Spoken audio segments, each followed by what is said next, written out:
My fiancé texted, "We need a bigger diamond. My friends are making fun of my ring." I texted back, "Say no more." Then I returned the ring, got a full refund, and blocked her number. The next post in her group chat wasn't about me. I, 28 male, was having lunch at my desk when the text came through from Isabel, 26, my fiancé of 3 months. "We need to talk about the ring. My friends keep making comments and honestly, it's embarrassing. Qley's ring is 2 carats and mine looks like a promise ring next to hers. I know you can afford better. You just bought that stupid gaming computer for $3,000. I need you to upgrade this ASAP." I stared at my phone for a solid minute. The ring she was complaining about? 1.2 carats, VS1 clarity, ideal cut. Cost me $8,500. Took me 6 months to save for it while she kept hinting about proposals. But sure, it was embarrassing. I texted back, "Say no more." She sent back heart emojis and, "I knew you'd understand. Love you, babe."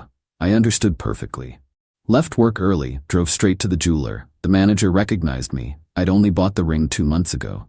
"Everything okay with the ring, sir?" "Perfect condition. I need to return it." His face fell. Did she not like it? She loved it. Then her friend got a bigger one. He didn't even try to talk me out of it, just started the paperwork. Full refund back to my card within 3 to 5 business days. Asked if I wanted to look at upgrades. I said no thanks. Drove to our apartment. Isabel was at work until 6. Plenty of time. I wasn't angry, wasn't even sad really, just clear. Like when you finally understand a math problem that's been bugging you. Packed my stuff methodically. Gaming setup, clothes, the espresso machine I bought, my books. Left everything we'd bought together. Took only what was mine. Found the ring box she'd left carelessly on her makeup table. She only wore it for photos. Put a sticky note inside. Returned for full refund. "You were right. You do deserve more. Good luck finding it." Blocked her number. Blocked her on everything actually. Moved into my buddy Diego's spare room that night. The explosion started around 6:47 p.m. Diego was showing me the text she sent him. "Where is he? This isn't funny. He took the ring. Tell him to answer me now." Diego replied, "He's not here. Also, wasn't the ring embarrassing?" She called him 31 times. He stopped answering after the first call, where she screamed so loud he had to hold the phone away from his ear. But here's where it gets interesting. Update 1. So Isabel's best friend Qley reached out to me through LinkedIn, because I'd blocked her everywhere else. You need to know what really happened. This isn't all Isabel's fault. We met for coffee. Turns out there was a whole group chat situation I knew nothing about. Isabel and her 5 closest friends had this chat where they constantly compared their boyfriends, who spent more, who did better proposals, who was more trained. They had a literal scoring system. Qley showed me screenshots. My proposal got a 6/10. Location was sweet but basic. I proposed at the place we first met. Ring is nice but under 1.5 carats. At least he got on one knee properly. Could have been more creative with the speech. The messages after Qley got engaged were brutal. "Isabel, now I look like the broke one." Friend Margot, "Just make him upgrade it. Men are simple." Friend Elsie, "Tell him you need it resized and exchange it." Friend Diana, "My cousin did that. Said the band was causing a rash." You're all geniuses. But here's the kicker. Qley was showing me this because she was having doubts about her own fiancé after seeing how they all talked about these men they claimed to love. When you returned the ring and just left, it made me think, like, what are we doing? We're treating these guys like walking ATMs with proposal skills. I thanked her for the honesty, but made it clear. This changed nothing for me. That night, Isabel showed up at Diego's. Not alone, brought her whole squad. Margot, Elsie, Diana, and her sister Bethany. They came in like a SWAT team of entitlement. Bethany immediately started filming. "We're here to confront the man who abandoned my sister over a simple request." Diego started filming too. "Cool, I'm recording the trespassers who forced their way into my home." Isabel was in full victim mode. "You humiliated me. Everyone knows you returned the ring." "Everyone who?" "My family. My coworkers. Everyone." "So you told everyone you bullied me into buying a bigger ring and I left instead?" "I didn't bully you. I expressed my needs." Margot jumped in. "A real man provides without being asked." Diego laughed. "A real woman appreciates without demanding." Elsie tried the tears. You're destroying her. She's been crying for days. Over losing me or losing the ring? Silence. Diana went for the jugular. You never deserved her anyway. She was settling for you. Thank God she unsettled then. Bethany was still filming, narrating like this was some documentary. As you can see, he shows no remorse for traumatizing my sister. I looked directly at her camera. Your sister said an $8,500 ring was embarrassing because her friend got a bigger one. I agreed and returned it. Now she's mad about the consequences of her own actions. Trauma? That's literally just accountability. They left after more yelling. But not before Isabel delivered her ultimatum. If you don't come back with a 2-carat ring by Friday, we're done forever. We're already done. I ended it when I returned the ring. You can't end it. I didn't agree to that. That's not how breakups work. I'll sue you for emotional damages. Diego actually snorted. For what? Not buying her a bigger ring? Good luck with that. They stormed out. Bethany posted the video that night with the caption, "Toxic ex refuses to take accountability for abandoning my sister." It backfired spectacularly. Comments were brutal. She wanted a bigger ring and he left? King behavior. Your sister sounds exhausting. Accountability for what? Not being her bank account? Team ex-boyfriend. She deleted it within 2 hours. Update 2. The entitlement escalation was Olympic level. First, Isabel's mom Patricia called me. This woman had the audacity to say, "I'm very disappointed in you. We welcomed you into our family. You welcomed my wallet. There's a difference." Isabel has standards. She was raised to expect the best, and I was raised to recognize gold diggers. How dare you? She loved you. She loved what I could buy her. The second I stopped, watch how fast that love disappeared. You're being childish. Just buy the new ring and move on. Ma'am, I'd rather buy 2 carats of actual dirt. She hung up, but not before threatening to ruin me. Not sure how a retired substitute teacher was gonna do that, but okay. Then came the performance. Isabel started posting all over social media about being abandoned by someone she trusted and dealing with narcissistic abuse. She posted old photos of us with captions like, "I thought he was different," and "When someone shows you who they are, believe them." My brother sent me screenshots. I didn't care until she posted a photo of the ring with, "Imagine being told your worth is only $8,500. That pissed me off. So I posted my first social media update in months. Just a simple screenshot of her text demanding a bigger ring because her friends were making fun of her. Caption: Imagine thinking someone's worth is measured by ring size. It got 500 likes in an hour. Her post got deleted. But the real show started when she found out I got the refund. See, we'd been planning a destination wedding. I'd put down deposits, venue, photographer, catering, all on my credit card, but intended for our wedding. Total about $12 in deposits. I canceled everything.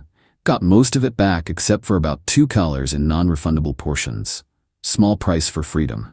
Isabel found out when the venue coordinator called her to confirm the cancellation. She went nuclear. Showed up at my office. Security had to escort her out, but not before she screamed in the lobby. That was my wedding money.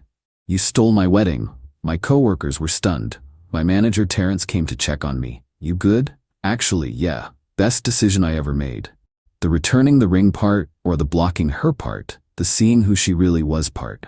That afternoon I got served. She was taking me to small claims court for the canceled wedding deposits, emotional distress, breach of verbal contract, financial abuse. Total she was seeking $25,000. I laughed. Actually laughed out loud when the process server handed me the papers.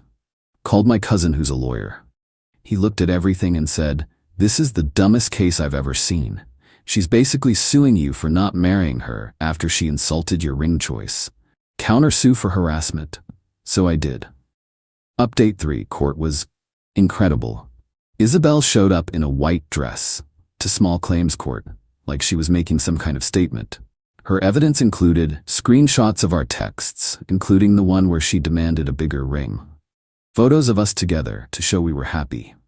Receipts for wedding stuff she bought, a dress, shoes, etc. A spreadsheet of projected lifetime earnings lost from not marrying me.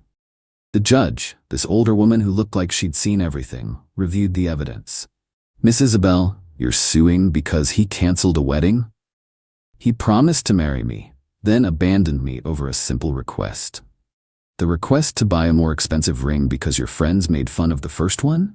That's taken out of context. What context makes that better? I swear everyone in the courtroom tried not to laugh. Isabel's mom spoke as her witness. He traumatized my daughter. She's been in therapy.